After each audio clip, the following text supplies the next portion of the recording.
Hello అండి. ఎప్పుడైనా సరే మనకి వింతలు విశేషాలు జరిగినప్పుడు చూస్తూ అలాగే ఉండిపోతాము. మా సిచ్యువేషన్ కూడా అలాగే ఉందన్నమాట. సాయంత్రం పూట మంచిగా చెట్లకు నీళ్ళు పోసినప్పుడు మొక్కలైతే చాలా హెల్తీగా ఉన్నాయి. ఇక మార్నింగ్ లేచి చూసేసరికి చూశారు కదా, చెట్లకంతా తెల్లగా మొత్తం వచ్చేసింది. కింద కాండం దగ్గర నుంచి చెట్ల పై వరకు కూడా తెల్లగా వచ్చేసింది అనమాట. ఇదేంట్రా బాబు ఇలా వచ్చింది, నిన్న సాయంత్రం కూడా చూసాం కదా చెట్లు ఇలా ఎందుకు అయ్యాయి, ఒకేసారి అన్ని చెట్లకు ఎందుకు ఇలా పురుగు పడింది అని చెప్పేసి దీర్ఘంగా చూసాము. కానీ కొన్ని చోట్ల చూస్తే మాకు అది పురుగులా అనిపించలేదు. కానీ ఏంటిది అని చెప్పేసి చూస్తే అన్ని చెట్లకు అనమాట. టమాటా చెట్లకు కూడా చూడండి ఎలాగైతే ఉందో పైన తెల్లగా. ఈ తెల్ల పురుగు చాలా చెట్లకైతే పడుతుంది, ఎక్కువ మందార చెట్లకు కనిపిస్తుంది అనమాట. అది చెట్టుకంతా పట్టేసి చట్నీ లోపల నుంచి అది నాశనం చేసేసి ఎండిపోయేలా చేస్తుంది అనమాట. అలాంటి పురుగు ఏంటా అని చెప్పేసి ప్రత్యేకంగా చూసాము. మరి బెండకాయ చెట్లకి ఎక్కువగా ఉందన్నమాట, గోంగూర చెట్లకి వీటికి కూడా. ఏంటి ఇలా అయిందని చెప్పేసి అన్ని చెట్లు చూసాము. ఇక మాకు చివరికి అర్థమైంది ఏంటి అని అంటే, నిన్న మీరు వీడియో చూసే ఉంటారు, రోజా ముచ్చట్లను ఎస్ఆర్ క్రియేషన్లోనే పెట్టాను. మార్నింగ్ వంట చేసేటప్పుడు బీరకాయ కూర వండాను కదా, ఆ పొట్టునైతే తీసి మిక్సీ బట్టి వేస్ట్గా కాకుండా వాటిని చెట్లకు పోసాను అనమాట. నేను అది సాయంత్రం పూట హడావిడిగా బీరకాయ పొట్టుని మిక్సీ బట్టి చెట్లకు అన్నిటికీ పోసాను. కానీ అప్పుడు అంతగా గమనించలేదన్నమాట. నేను అప్పుడు తడిగా ఉంది కాబట్టి ఏమీ అర్థం కాలేదు నాకు. తర్వాత ఇక మార్నింగ్ చూసేసరికి తెల్లగా పేరుకుపోయిందనమాట. ఇది బీరకాయలో ఉన్న పీచు పదార్థం అనమాట, తెల్లటిది. ఇక నీళ్ళని ఎండిపోయిన తర్వాత తెల్లటిది ఇలా చెట్ల పైన పేరుకుపోయిందనమాట. ప్రత్యేకంగా టెర్రస్ పైన వాటికే నేను పోసాను, వాటికి మాత్రమే ఇలా ఉందన్నమాట.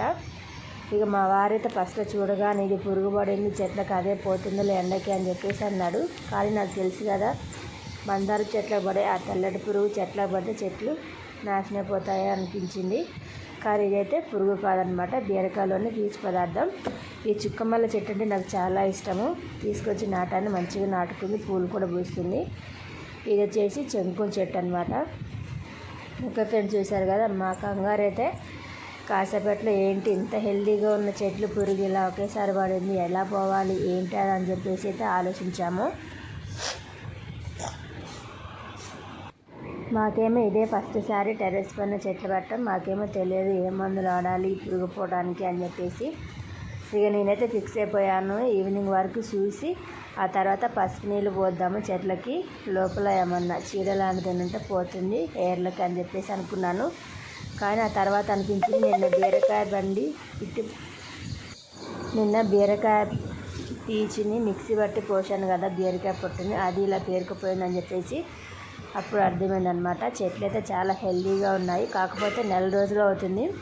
ఇవి వచ్చేసి వంకాయ చెట్లు కొంచెం మాత్రమే ఎదిగాయి అనమాట, చాలా లేటుగా ఎదుగుతున్నాయి. మరి మట్టి ప్రాబ్లం ఏమో తెలియదు. నేనైతే మొక్కలకి ఇంతవరకు ఏ ఎరువులు అయితే వేయలేదన్నమాట. ఇక నారు పోసిన ఉంచేపట్ల అయ్యే మొలిచేసాయన్నమాట. నెల రోజులు ఖచ్చితంగా నెల అవుతున్నట్టుంది నాకు తెలిసి పోసేసేవి. ఈ సబ్జా చెట్టు అయితే మంచిగా వచ్చిందనమాట. ఇందులో బెండ చెట్లు అలాగే గోంగూర చెట్లు, వీటికి కూడా తెల్లగా వచ్చేసింది మొత్తము. ఓకే ఫ్రెండ్స్, చూశారు కదా, ఇది మా మిద్దె తోట అనమాట. టెర్రస్ పైన ప్రస్తుతానికైతే కొన్ని మొక్కలు నాటాము, వీలుని బట్టి చూడాలి అసలు టెర్రస్ పైన ఏ మొక్కలు నాటాలి ఏమి వద్దనేది చూసి నిదానంగా బడ్జెట్లో తగ్గట్టుగా కొన్ని చెట్లు అయితే తీసుకొచ్చి పెడతాము. ఇందులో అన్ని రకాల తీగజాతి మొక్కలు అయితే పెట్టామన్నమాట. బచ్చల కూర, కాకరకాయ, బీరకాయ ఇవన్నీ పెట్టేశాము. సొరకాయ, దోసకాయ ఇవన్నీ పెట్టాము. చూడాలి మరి ఇంతవరకు. ఇది వచ్చేసి గోంగూర అనమాట. ఇప్పటివరకు పెట్టిన మొక్కలు ఏవైతే నాటుకుంటాయో మంచిగా కాయలను కాస్తాయో చూడాలి. ద్రాక్ష చెట్టు అయితే నా ఫేవరెట్ అనమాట. ఫస్ట్ తీసుకొచ్చేసిన చెట్టు ఇది. మా వాడు ఇష్టపడి మరీ తెచ్చుకున్నాడు నర్సరీలో. 80 రూపాయలు అనమాట ఈ మొక్క. చాలా హెల్తీగా పెరిగింది. ఇది అయితే ఫస్ట్ తీసుకొచ్చిన ఆకులన్నీ మొత్తం రాలిపోయాయి, మొత్తం ఎగురొచ్చేసింది. ఇక మాకు డిసప్పాయింట్ అయింది. ఇది ఒకటే చితిపాల చెట్టు, మంచి ఎగురొచ్చిన చెట్టాలను మొత్తం ఎందుకు మళ్ళీ ఎండిపోయింది. చూడాలి దానికి పసుపు వాటర్ పోతే అన్నీ ఎగురొస్తుందేమో చూడాలి. ఎప్పుడైనా సరే ఎండిపోయిన చెట్లకు మనం కొంచెం పచ్చిగా ఉన్నప్పుడు పసుపు వాటర్ పోసామనుకోండి, మంచిగా లోపల ఉన్న చీడలా ఉండదు ఏదైనా చనిపోయి చెట్టు హెల్తీగా మళ్ళీ ఎగురొస్తుందనమాట. ఓకే ఫ్రెండ్స్, ఇప్పటివరకు ఈ వీడియో మీకు నచ్చినట్టయితే ప్లీజ్ అండి లైక్ చేయటం మాత్రం మర్చిపోకండి మా ఛానల్ని. అలాగే సబ్స్క్రైబ్ చేసుకోండి. మీ సపోర్ట్ అనేది మాకు ఇవ్వండి. ఓకే ఫ్రెండ్స్, మరొక వీడియోతో కలుసుకుందాం. బాయ్.